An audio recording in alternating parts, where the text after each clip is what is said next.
Hey everyone, welcome back to the Live Desk. I'm Katie Bird, joined by KCTV5 anchor Gianni Navarro. Happy Sunday, Victory Sunday. It's a great day to be a Chiefs fan for sure. Gianni, big news out of Jefferson City. Earlier this afternoon, it was actually in the middle of the first quarter of the Chiefs game. Missouri Governor Mike Kehoe signed a Trump-backed plan aimed at helping Republicans win another House seat in the United States. Gianni, I know we do have that map pulled up as well. It's pretty big news out of Jeff City today. Yeah, definitely, Katie. This is something obviously we have been keeping a very close eye on. If you can go ahead and pull up that map, we can kind of explain where things kind of stand at the moment. So if you take a closer look at the 5th district specifically surrounding the Kansas City area, you'll see this new map splits the district into 3 parts. So it's creating the new 4th, 5th, and 6th districts.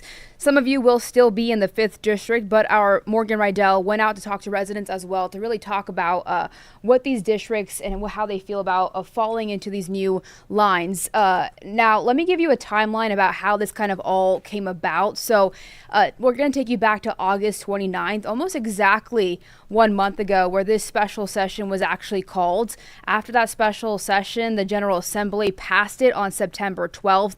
And from then on, it really became less of a question, Katie, of will this happen, but how will Missourians react? And there's already been pushback, of course, Katie. Oh, 100%. Gianni, thanks so much for walking me through that timeline here. I'm going to go ahead and pull up some video of Missouri Governor Mike Kehoe along with some footage from the redistricting special session that, like you said, it was called almost exactly a month ago. So Missouri actually right now has 6 of the 8 House seats. And I do have some more information. So the new map, of course, it targets a seat held by Democratic United States Representative Emanuel Cleaver. It shaves off portions of his Kansas City district right here in the metro, and it's stretching it into Republican-heavy rural areas. It also reduces the number of Black and minority residents in Cleaver's district, which he has represented for 2 decades, 20 whole years. Now, this was after Cleaver served, of course, as Missouri's first Black mayor. Now, of course, Cleaver has been very outspoken about this. He has denounced this redistricting plan for using Kansas City's Troost Avenue, a street that has long segregated Black and white residents, as one of the dividing lines for the new districts. Gianni, and I know there has also been some lawsuits in the past month, and I know you actually did cover one of them more recently. I'm going to go ahead and pull that up now. Yeah, Katie. So there was kind of a map redrawing debacle, I would say. So there was a suit filed by the ACLU claiming that Missouri's new congressional map, which was just passed, may leave some in 2 districts.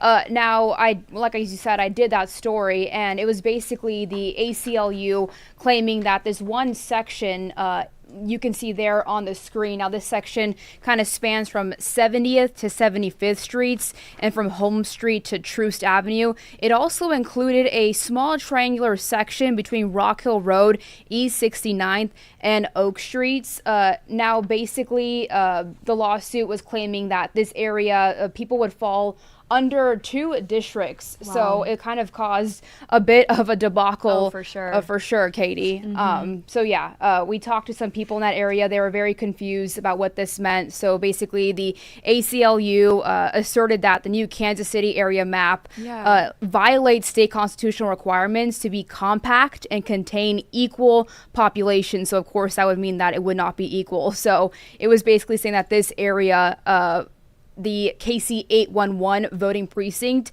would be both in the 4th and 5th congressional districts, which means it asserts its grounds to invalidate the new map, which was interesting, though. Wow. When I was reporting on this that day, the governor's office actually got back to us and was basically saying, we don't comment on ongoing litigation, but because there was such a falsity to this, they were basically saying that there was no error to the map, and it said that the government agencies had assigned the same name to two distinct voting locations. Wow. So two names for two places. Oh, excuse me, one name for two places, but that did not mean they fall under the same district, Katie. Certainly is a very complex situation. And Gianni, like we mentioned earlier, there has been a lot of pushback. Opponents are actually gathering petition signatures seeking to force a statewide referendum vote on the new map that was passed earlier this afternoon. And they have until December 11th, so a little bit over 2 months, to submit around 110,000, such a big number, valid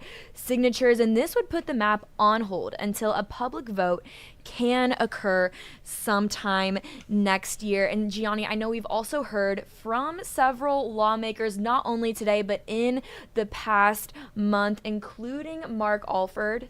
Yes, for sure. Mark Alford has been very vocal about this. He actually just announced that he would be running. Isn't that correct, Katie? Yes, he did. He re-announced that he would be running in the new 4th district. He announced this actually right after Congressman Kehoe announced that he had signed the Missouri First map. We do have that map pulled up on the screen here as well. And so I know we did get a statement from Mark Alford that we also just wanted to share with you guys, as I know Missourians and people all over the Midwest have been following this closely since the special session was called a month ago. And Gianni, I know you do have that quote pulled up as well. So he said, quote, "We applaud Governor Kehoe for signing the Missouri First map into law and look forward to running and winning in the new 4th district. He says we will continue to be the loudest, strongest, most consistent, unwavering voice for hardworking Missourians." He also went on to say, "We will never shy away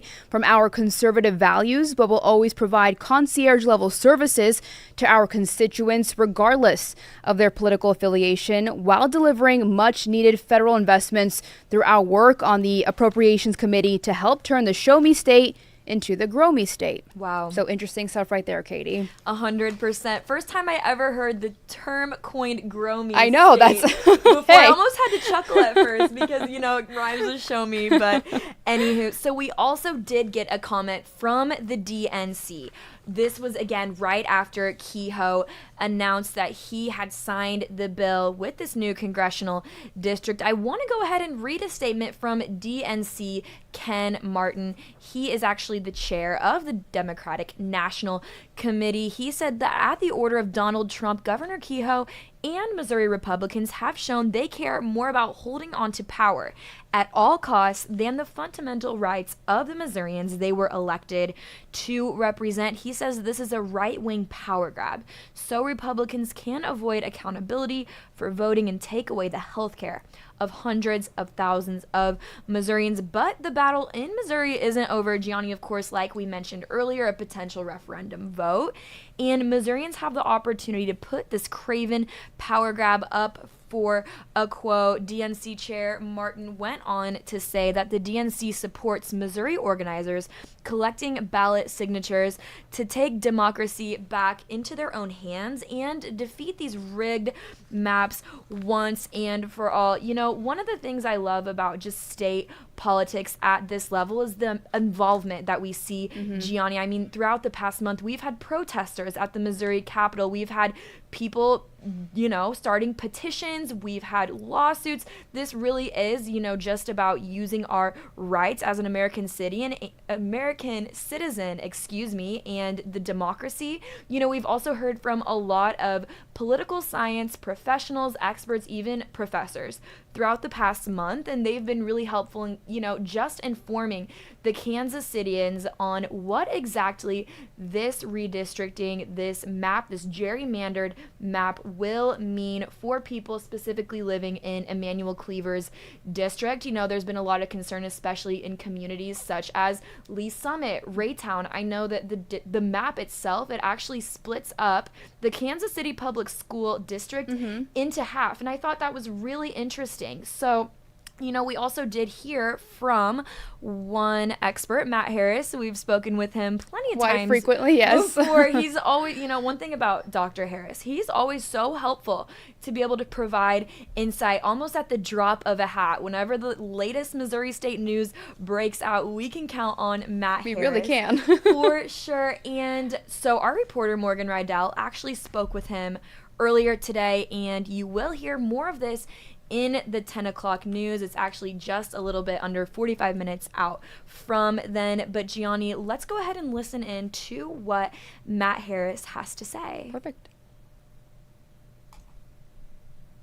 A little bit unusual is it seems like there may have been sort of an unforced error where you've got sort of voters who might be drawn into two districts where they weren't specific enough about who is voting in which districts. I think that part makes it maybe a little bit more unusual, but even if that hadn't happened, there would have been these other questions about the compactness of the districts, about whether they can even do this kind of mid-cycle redistricting.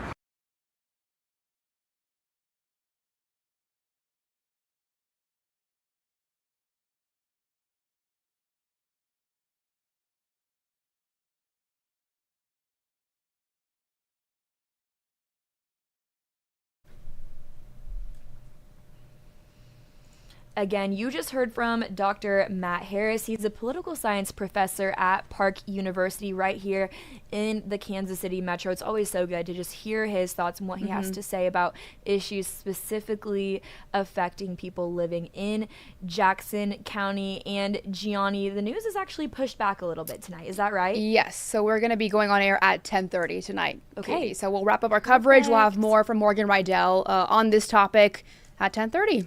Awesome. And I do have to throw in a little teaser there too, Gianni. We just heard who is performing at the Super Bowl. I think we should let the KCTV5 Plus viewers know. Bad Bunny is performing at the Super Bowl 2026. I know it's off topic, you guys, but in case that you didn't want to wait until your news at 10:30, well, there you have it. So excited for him to join us. Well, Gianni, thanks so much for sitting down on the live desk with me tonight, and we'll see you all at 10:30. Yep. See you then.